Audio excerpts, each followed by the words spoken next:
Well, you've been on the show several times, but just for the people who don't know about you, tell us about what it is you do and your claim to fame, let's say. Introduce your background to the audience. Yeah. Well, I just turned 50, so I have to say that first. Congratulations. Happy birthday. Thank you very much. This Saturday. Well, I started out as a pure Jimi Hendrix tribute band. I always loved Jimi Hendrix music, and I love to play Jimmy's songs. So that was pretty much what I did for the first maybe 10, 15 years, just because it was so extremely funny. And then, also prior to that, when I was younger, I wrote music also and played our own music. But after the Hendrix period, it got more. I got more into composing again, and that's what I have done now for the last maybe 10 years, original music. So now, all of that performing Hendrix music, was that with the Ducks Can Groove band? Yeah, it was. Different members during the years, but it was Ducks Can Groove, yeah.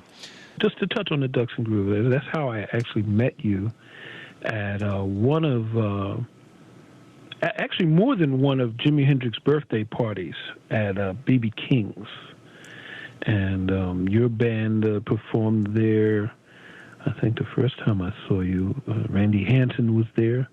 And the next time you actually had Robbie Krieger. Yeah, we started playing those shows 2006, I think, was the first one. Okay. And then we played almost every year until 2015. And the last maybe 4 or 5 years, we were the house band. So we played our own set.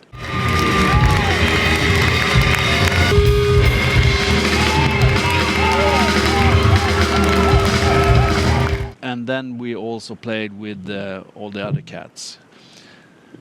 Yeah. So, yeah, that was wow. You guys backed up Larry Coryell. Every like you said, they backed up everybody. Yeah. Who picked up their guitars and sang, and then you sat in with Robbie Krieger and so forth, and who else? There were a lot of people you sat in with also. Yeah, I mean, just your. Since we were the house band, we played with all of them, and these events were made by David Kramer, who is a Hendrix nerd like me, and he has his TV show that he's working on. It's going to be great. Good. So now you've been putting out. You've been quite productive the last few years, and something a couple of times a year you seem to have like an EP or something that you put together, a handful of songs. And this time you have this song called Corona. Yeah, actually it's called Killing Noise. Killing Noise. Killing Noise. Okay. Sound of Corona. Yeah. Sound of Corona. Yeah. Okay. It is. It was just because I wrote that and recorded it real quick during the Corona pandemic, and it had such a kind of lonesome feel, you know. So I had to name it after the after the Corona.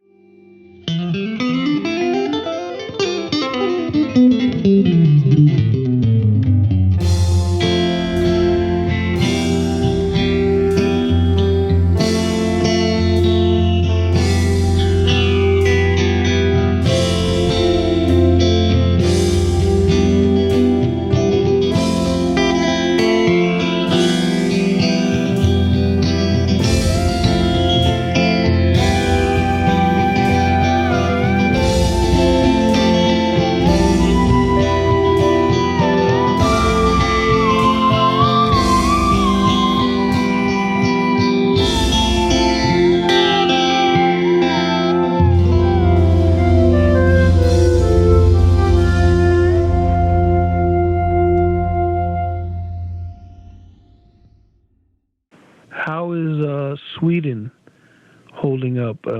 How bad is it over there?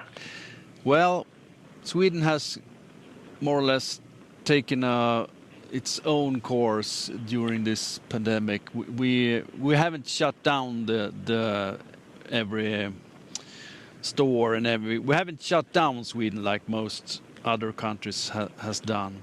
I mean, the stores are open and you can take a beer and you can go to the restaurant. The government over here relies on the people to take responsible much more than in other countries. So, but also we have very many dead people if you compare to the other European countries and the Nordic countries. Much more. That did the shutdown. Yeah, that. So I'm not sure. We'll see who has been right. You know. I mean, maybe in a year or so, half a year. But and I have a friend that is in intensive care unit here in my town. He has been really seriously ill for 2.5 weeks now. So yeah, he actually is the trumpet player in my band in Ducks Can Groove. Yeah, so he's really seriously ill in Corona. Sorry, yeah, he's a fabulous trumpet player on that Ingo Punch album. Yeah.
You do any public gigs anymore since the tinnitus?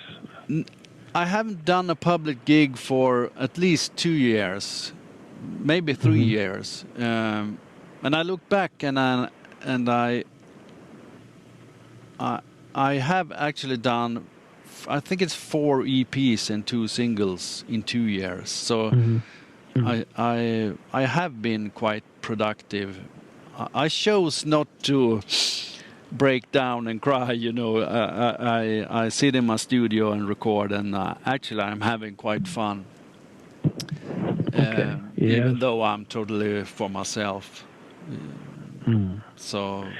I was going to ask, how is the tinnitus treating you? I mean, well, is there any kind of a break from it, or is there anything to make it better? Yeah, the thing is, my tinnitus, my beep, as you can say, in my head is the same, but that's okay because I can live with that. But I'm really sensitive to sounds. I mean, normal environmental sounds can feel like a knife in my ear, you know, and I get really tired fast, you know, from different sounds. So, but the last maybe 1 year or so. Actually, I have been getting better, you know, so hopefully I will be able to do live gigs in the future, but I don't think I ever will be able to do the Hendrix stuff, like the power trio thing again. It doesn't look like it. But on the other hand, I have done that, and I'm ready to move on, you know, to other things. So I'm not sad about that. When you've achieved quite some acclaim as the premier Hendrix tribute band in the world. Spot on, excellent, recreation of the sound of Hendrix. Well, thank you. Yeah. It's the love of Hendrix. I mean, and the songs are perfect to jam on. You know, you just have to start a song and then you can take off and have fun and try to Which land. I think was, yeah. And what now that I have another song here, we're going to take a little sample of that. It's called L8. Yeah. I call it late. Oh. Late. We'll play a little bit of that for a moment. Oh, yeah. And we'll come back. Thanks.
That is the sound of late. And tell me the thoughts behind late. It's quite funny because really I like the power trio stuff, but when I write my own music for the latest 2 years, it has more or less been this type of slow ballad songs, and I think it has to do with my tinnitus, that I had to take it down, everything, the dynamics and everything, because and also it's a great challenge coming from the blues power stuff to make music like this, because it's something that I never tried before. The more melodic and more mellow and dynamic stuff. So it's a great challenge, and I think that's the reason why it turned out like this. So. Okay. Yeah. I notice you using in some quite extensive hammering in your technique on the guitar. And some of the. Well, another thing that's weird when I decided to not go and do live gigs anymore was that I threw away my pick, just because I wanted to start all over again. And I noticed that when I play with my hands instead of a pick, I started to use much more hammer-ons, you know. I'm not sure why. I'm sure there's some guy that can explain the technique, but I suppose you can't do. I mean, with a pick you can do really fast things, but only with your hands it's another thing. So it could be why. I'm not sure. So now, what are you picking with your thumb, or are you grabbing everything with all your fingers? Yeah, I'm still learning because I have never played with my fingers before. Since I just started 2 years ago, but it's a lot of thumb. I'm using my thumb a lot. Yeah. So tell everybody where they can find your new music. Yeah, what was the release date? It was. It's so funny these days when you can upload them yourself. So.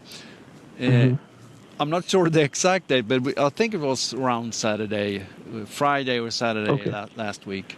So, but it's streaming and download just about everywhere on the internet. You know, Spotify, Apple Music, Amazon, YouTube. Well, I think it's all around, and it's under my solo name, Stefan Edfeldt. Right, that's what I want to ask. Stefan Edfeldt, and the album is called Killing Noise? Yeah, it's just a single, but in total there's four albums and 2 singles under my solo names, so to speak. Okay. Yeah.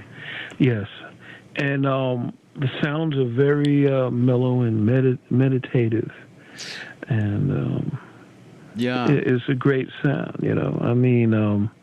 because somebody like Steve Vai will put 1 or 2 ballads like that on it, but you've been putting out these sweet sounding ballads, and the tone of the guitar is great and everything. It really sounds good.